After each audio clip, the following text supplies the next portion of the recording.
नजर डालते हैं शोबिस की दुनिया पर। लाहौर की ज़िला कचहरी ने मारूफ ड्रामा निगार हलीलुर रहमान कमर की मुबैना वीडियो बनाने के मुकदमे में गिरफ्तार मुल्जिम ममनून हैदर की जमानत खारिज कर दी। ज़िला कचहरी लाहौर में हलीलुर रहमान कमर की मुबैना वीडियो के मुकदमे की समाअत हुई। मुकदमे में मदई की जानिब से मुदस्सर चौधरी एडवोकेट ने दलाइल पेश किए। अदालत ने मुल्जिम ममनून हैदर की जमानत खारिज करने की दरख्वास्त पर फैसला जारी कर दिया।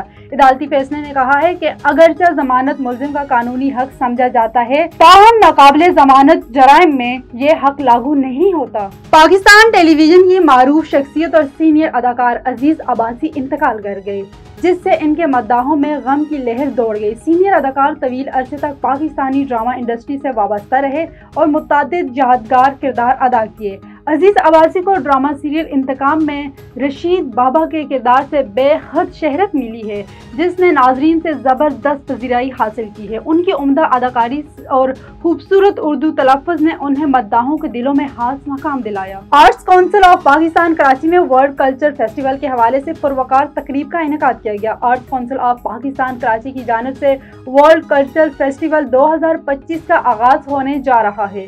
इस हवाले से प्रेस कॉन्फ्रेंस का इनेकाद किया गया, जिसमें सदर आर्ट्स काउंसिल मोहम्मद अहमद शाह और कमिश्नर कराची सैयद हुसैन नकवी ने फेस्टिवल की तफसीलात और तैयारियों से आगाह किया। वर्ल्ड कल्चर फेस्टिवल इस लिहाज से अहम है कि इसमें 6 बरियाज़मों से 141 ममालिक के फनाकार शिरकत करेंगे, जबकि 1000 से ज़ायद फनाकार परफॉर्मेंस भी देंगे। इस मौके पर सदर आर्ट्स काउंसिल अहमद शाह का कहना था कि आर्ट्स काउंसिल एक बैनुल अक़वामी इदारा बन चुका है, जहां दुनिया भर से फनाकार अपने फ़न का मुज़ाहरा करते हैं।